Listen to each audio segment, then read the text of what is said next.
Selamat pagi anak-anakku semua, terutama siswa SMP kelas 8 yang berbahagia. Hari ini bagaimana kondisinya, semuanya sehat? Alhamdulillah.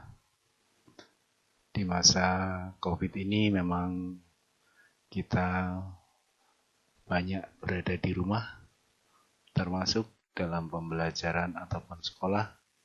Kalian pun berada di rumah kalian masing-masing dengan menggunakan pembelajaran online. Untuk pertemuan kali ini, Bapak akan menyampaikan materi tentang mengidentifikasi unsur dan menelaah struktur teks berita. Kita tidak lepas dari berita, namun tidak jarang juga masyarakat jarang mengikuti berita karena mereka sibuk bekerja atau juga tidak mau dipusingkan dengan peristiwa-peristiwa yang terjadi. Namun untuk anak-anakku semuanya, tidak boleh berpendirian seperti itu, dikarenakan kita harus mencari informasi sebanyak-banyaknya guna menambah wawasan kita masing-masing, termasuk juga informasi-informasi yang terdapat di dalam berita. Sebelum anak-anakku mempelajari materi, silahkan kalian simak terlebih dahulu contoh berita di bawah ini. Silahkan kalian baca dengan teliti.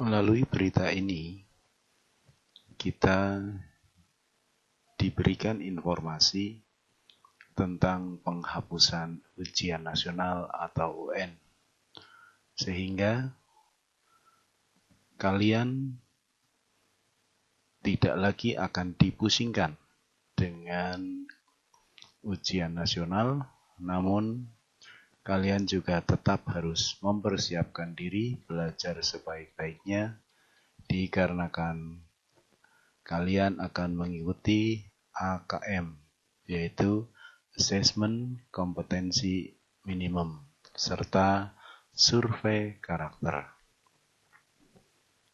Tentunya informasi ini sangat bermanfaat bagi kita, bukan? Nah, itulah salah satu manfaat yang dapat kita peroleh melalui informasi yang ditampilkan di dalam berita.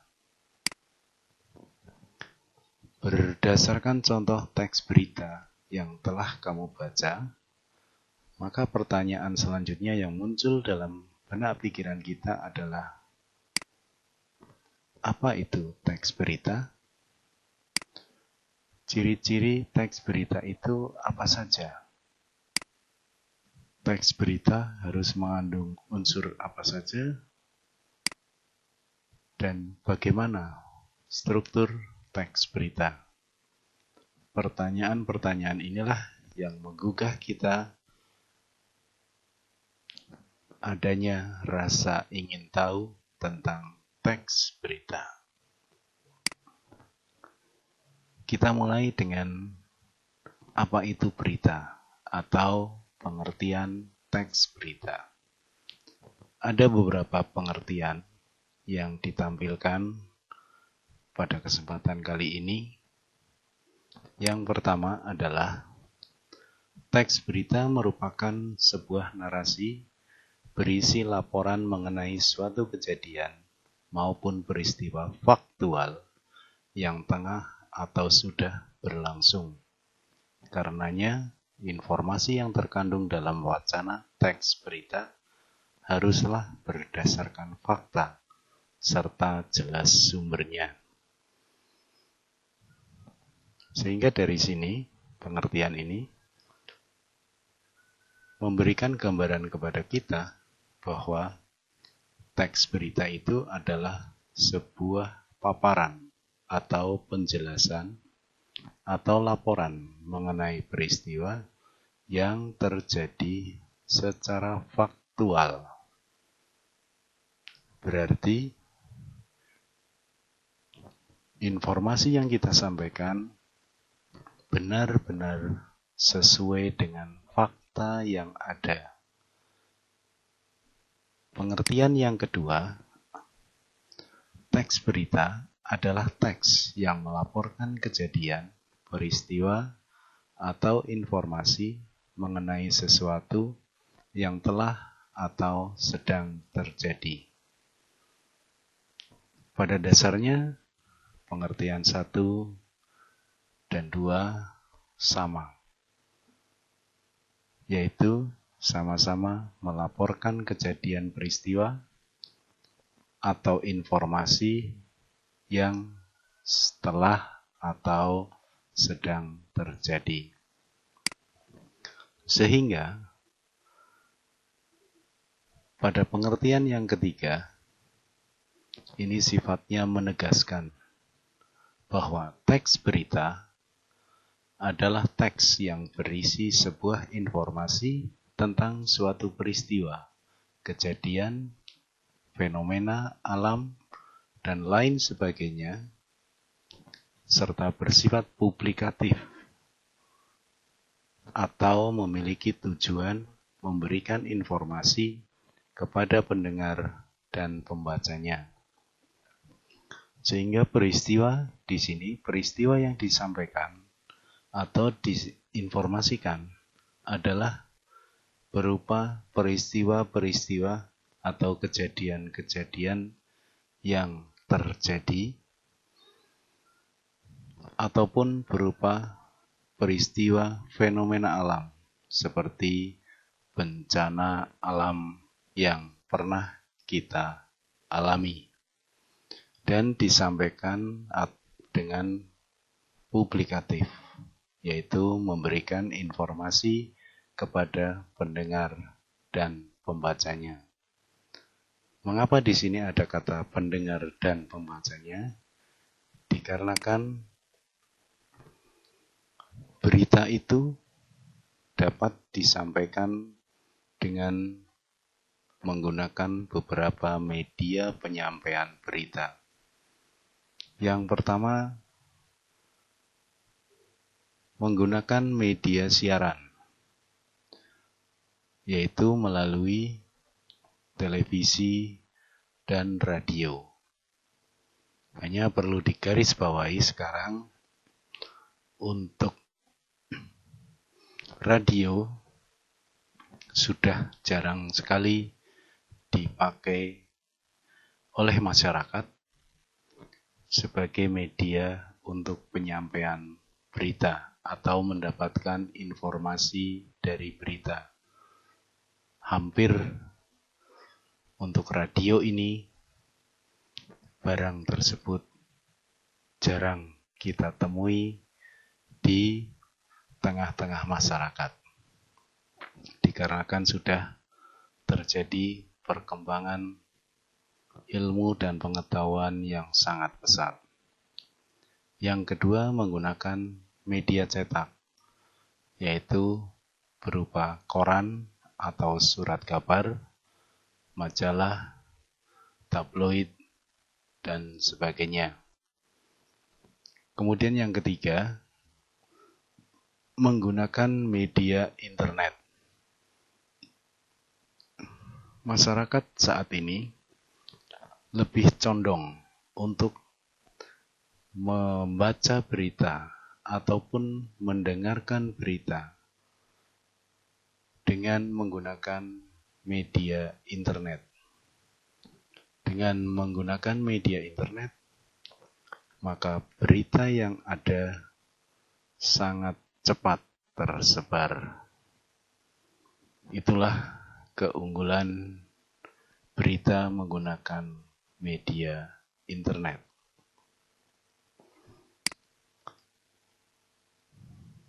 Kemudian,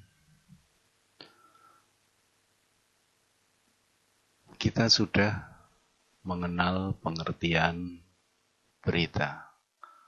Lalu bagaimana sebuah teks itu bisa disebut dengan berita? Sebuah teks dapat disebut sebagai berita bila memiliki ciri-ciri sebagai berikut. Yang pertama, bahwa teks tersebut harus menarik. Menarik dengan pengertian sebagai berikut. Teks berita disajikan dengan judul yang menarik perhatian, sehingga orang akan tertarik untuk membacanya, yang kemenarikan itu bisa dilihat di dalam judul berita. Kadang peristiwa yang sangat kecil pun skupnya akan bisa menjadi besar dengan judul yang dibuat oleh seorang wartawan untuk menyampaikan berita. Inilah mengapa orang-orang atau masyarakat akhirnya tertarik untuk membaca ataupun mendengarkan berita tersebut. Yang kedua, bahwa teks berita itu memiliki ciri terkini atau aktual. Aktual itu dimaksudkan dengan pengertian sebagai berikut. Suatu teks berita harus merupakan peristiwa yang masih hangat atau baru, sehingga masih ramai menjadi dibicarakan oleh orang.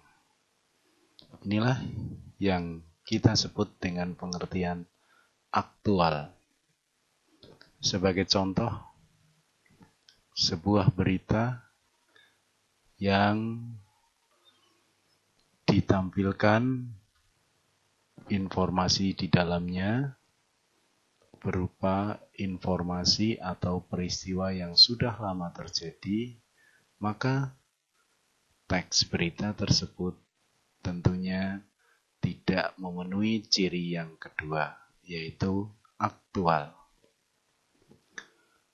Kemudian yang ketiga, yaitu dapat dipercaya atau faktual. Penjelasannya adalah teks berita harus berisi fakta atau peristiwa nyata. Bila kejadian yang disampaikan bukan fakta, maka kejadian tersebut tidak dapat disebut sebagai berita. Atau yang sekarang disebut dengan istilah hoax. Dan kita selaku masyarakat harus benar-benar bisa menyaring mana yang berupa fakta dan mana informasi-informasi yang hoax.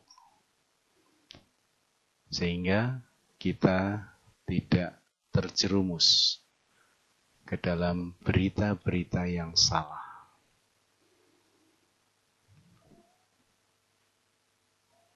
Kemudian ciri yang berikutnya adalah diterima oleh masyarakat. Teks berita harus seimbang atau berimbang. Maksudnya, teks tersebut tidak memihak siapapun, sehingga berita tersebut dapat diterima oleh masyarakat luas.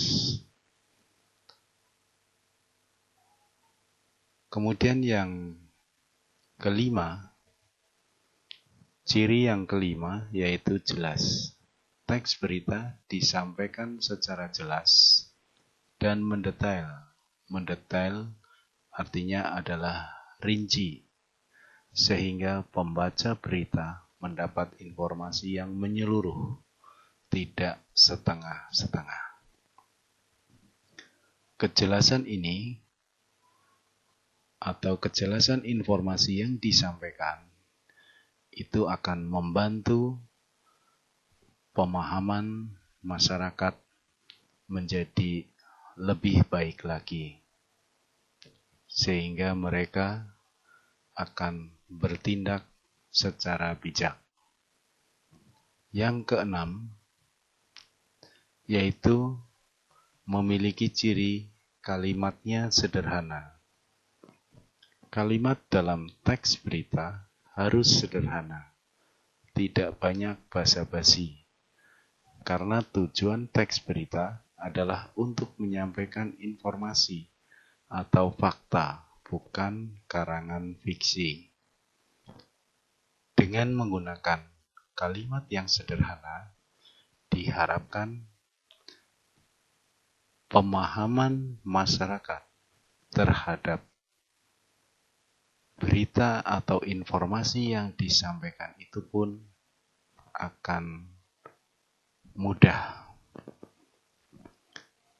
dikarenakan kalimat-kalimatnya yang dipergunakan sederhana, tidak berbelit-belit. Ciri berikutnya adalah bahwa teks berita itu harus segera disampaikan. Berita disampaikan dengan segera, tidak menunggu waktu lama. Tentu saja setelah kebenaran dari berita tersebut sudah dapat dipastikan. Karena jika tidak, berita akan basi dan kurang mendapat perhatian masyarakat. Ini ada kaitannya dengan aktual tadi di depan. Jadi semakin banyak orang yang akan membaca beritanya, dikarenakan berita tersebut menampilkan hal yang aktual dan tidak boleh ditunda-tunda atau segera disampaikan kepada masyarakat. Itulah ciri-ciri teks berita. Sampai di sini, apakah kalian sudah paham? Selanjutnya, kita pelajari tentang unsur-unsur berita. Unsur-unsur berita yang pertama yaitu what, atau diindonesiakan apa. Yang kedua where, diindonesiakan di mana. When, kapan. Who, siapa. Why, mengapa. How, bagaimana. Sehingga unsur-unsur berita itu ada what, apa, where, di mana, when, kapan, who, siapa, why, mengapa, dan how, bagaimana. Ada berapa buah anak-anak? Ya, betul. Ada 6 unsur yang ada di dalam berita. penyampaiannya di dalam berita tidak harus seperti urutan yang tadi disampaikan, tetapi boleh disampaikan secara variatif. Dan ini nanti akan menjadi bahan kalian untuk berdiskusi, mencari perbedaan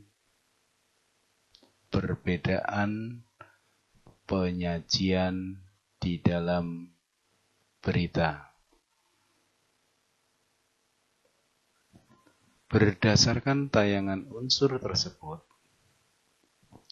jika dituliskan ke dalam bahasa Inggris, maka penyingkatannya menjadi 5W1H. Apa saja? W yang pertama, what, kemudian where, when, who, why, dan 1H yaitu how. Jadi ada 5W 1H. Sedangkan jika dituliskan menggunakan bahasa Indonesia, menjadi adik Simba yang berasal dari apa, di mana, kapan, siapa, mengapa, bagaimana. Diakronimkan menjadi adik Simba, berasal dari kata apa, di mana, kapan, siapa, mengapa, bagaimana. Jangan lupa anak-anak, diingat-ingat, unsur berita itu adik Simba. Mudah diingat bukan? Mari kita lanjutkan.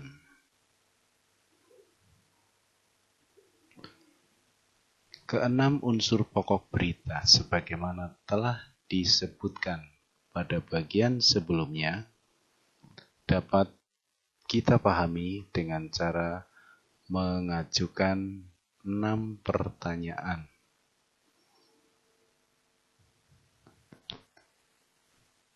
Peristiwa apa yang terjadi dalam berita?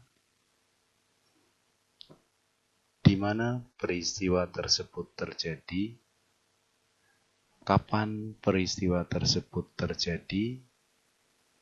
Siapa saja yang terlibat dalam peristiwa tersebut?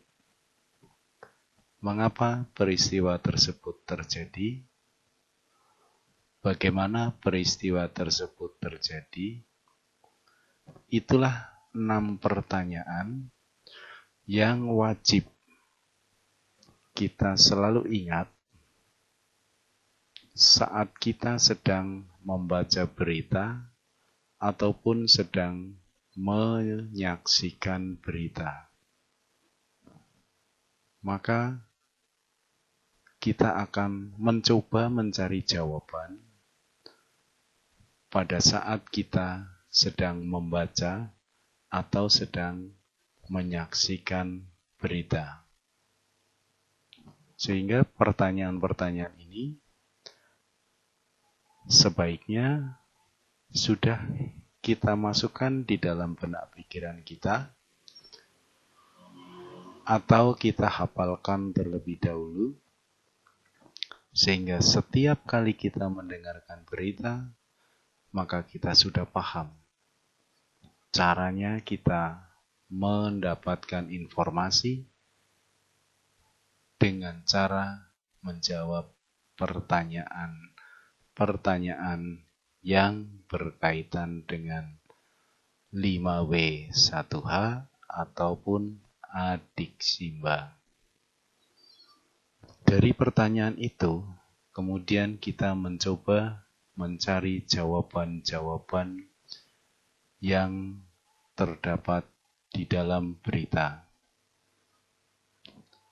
baik yang disampaikan secara lisan dengan menggunakan media elektronik dan internet, maupun teks berita yang disampaikan secara tertulis dengan menggunakan media cetak dan internet juga.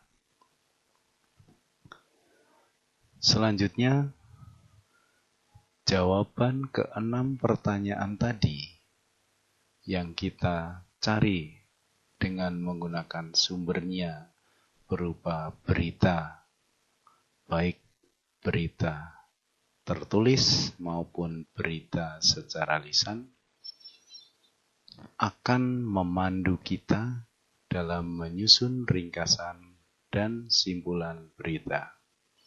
Oleh karena itulah, maka tadi Bapak mengatakan saat kita mendengarkan berita, maka kita sudah paham apa yang akan kita lakukan, karena dikarenakan pertanyaan-pertanyaan itu sudah kita pahami dan sudah melekat di dalam benak pikiran kita. Oleh karena itulah, kita akan mendapatkan manfaat dengan mendengarkan berita ataupun membaca berita, dan yang utama adalah kita dapat menggali informasi yang terdapat di dalam berita menggunakan unsur 5W 1H atau adiksimba.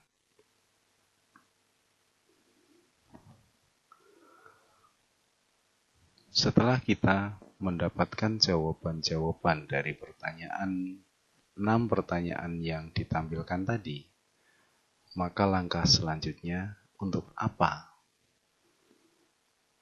Jawaban-jawaban itu, yang pertama adalah bahwa kita bisa memanfaatkannya untuk membuat ringkasan berita.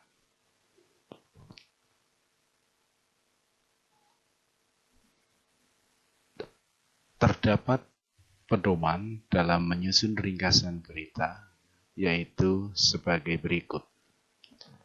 Yang pertama adalah membaca dan memindai naskah teks berita. Maksudnya, memindai itu adalah memilah-milah atau mencari mana yang penting dan mana informasi yang tidak penting. Sebab di dalam sebuah tulisan berita ada beberapa kalimat yang dikatakan sebagai informasi penting, dan ada juga kalimat-kalimat yang menyampaikan informasi yang kurang penting. Maka kita harus dengan sigap juga ketika kita mendapatkan informasi yang penting, maka kita harus baca informasi itu secara sungguh-sungguh. Sedangkan informasi yang kurang penting sebaiknya kita lewati. Kemudian yang kedua adalah membuat atau mencatat ide utama atau gagasan utama. Untuk pembahasan tentang gagasan utama sudah pernah kita pelajari di kelas 7 kemarin. Mudah-mudahan untuk pemahaman tentang gagasan utama masih kalian ingat dengan baik. Yang dimaksudkan dengan gagasan utama itu adalah hal yang paling pokok yang dibicarakan di dalam paragraf. Ini Pak Guru sifatnya mengingatkan saja. Kemudian yang ketiga, yaitu menyusun kembali gagasan utama atau mengadakan reproduksi. Artinya, gagasan utama yang sudah kita tentukan melalui paragraf-paragraf yang ada, selanjutnya kita mencoba untuk menggunakannya sebagai dasar untuk menuliskan ringkasan berita dengan menggunakan bahasa kita sendiri. Namun harus diingat bahwa ringkasan yang kita lakukan tidak boleh menyimpang dari isi yang ada di dalam berita.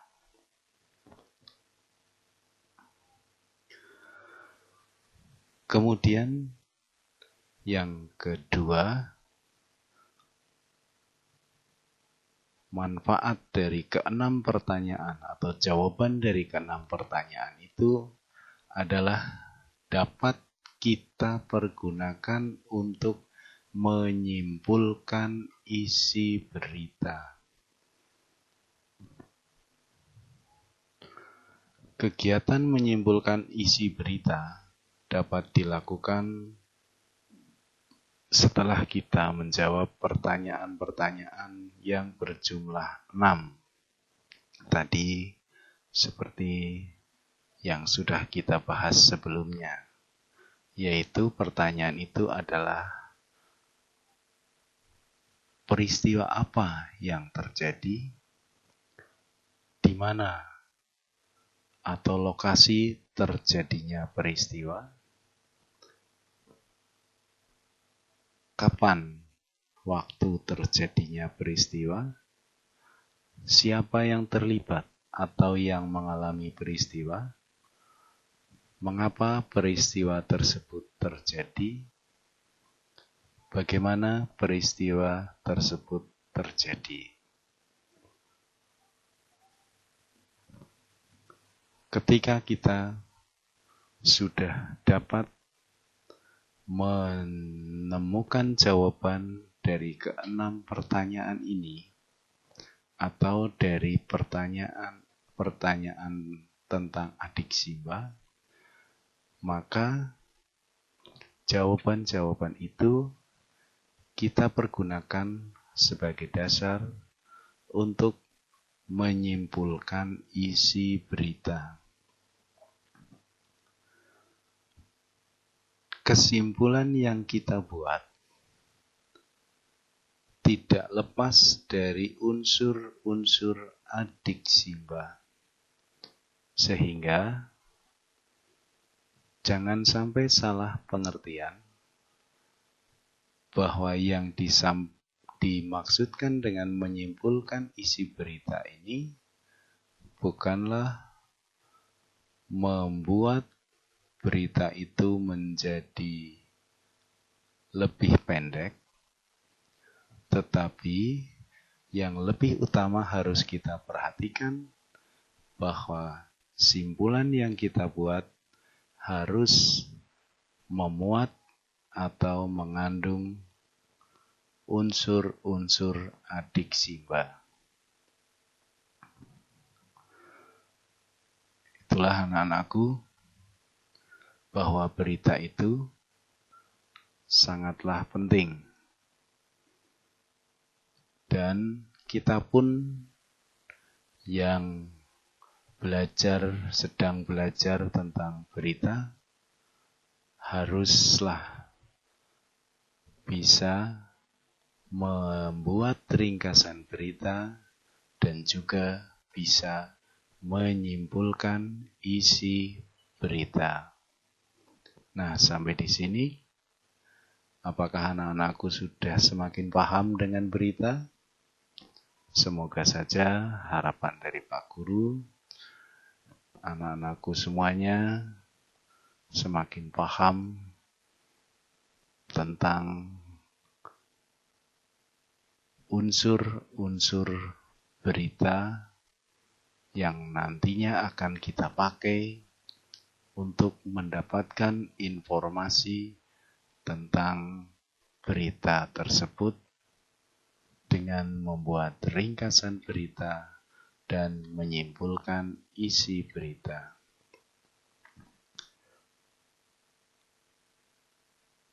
Pembahasan berikutnya adalah tentang struktur teks berita. Struktur teks berita itu, yang pertama, kepala berita. Yang dimaksudkan dengan kepala berita, ini adalah bagian berita yang berisi tentang informasi penting yang disampaikan dalam berita dan memuat 5W atau 5W1H atau adiksiba. Dan ini disebut sebagai kepala berita dikarenakan memuat informasi yang sangat penting. Biasanya di dalam sebuah berita, maka bagian kepala berita ini terletak di bagian awal berita. Kemudian struktur berikutnya, tubuh berita atau badan berita, yaitu bagian berita yang berisi inti pokok dari permasalahan yang dibahas dalam berita. Hal ini merupakan penjabaran dari jawaban pertanyaan mengapa dan bagaimana. Dikarenakan merupakan penjabaran tentang permasalahan yang dibahas, maka tubuh berita ini lebih rinci dibandingkan dengan kepala berita. Struktur yang ketiga yaitu ekor berita. Yang dimaksud dengan ekor berita itu adalah bagian berita yang berisi uraian atau penjelasan yang kurang penting, dan biasanya ekor berita itu disampaikan setelah kepala berita dan badan berita. Sehingga perlu diingat anak-anakku semuanya bahwa struktur teks berita itu terdiri atas 3, yaitu kepala berita, tubuh berita, dan ekor berita. Itulah anak-anakku semuanya pembahasan pada kesempatan kali ini. Semoga dengan penjelasan dan tayangan yang Bapak sampaikan, kalian lebih memahami tentang teks berita. Untuk pertemuan selanjutnya, kalian nanti akan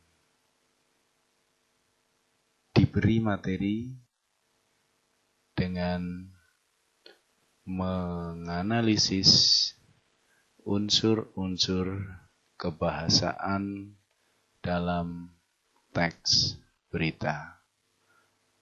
Oke, anak-anakku semuanya, saya akhiri. Assalamualaikum warahmatullahi wabarakatuh.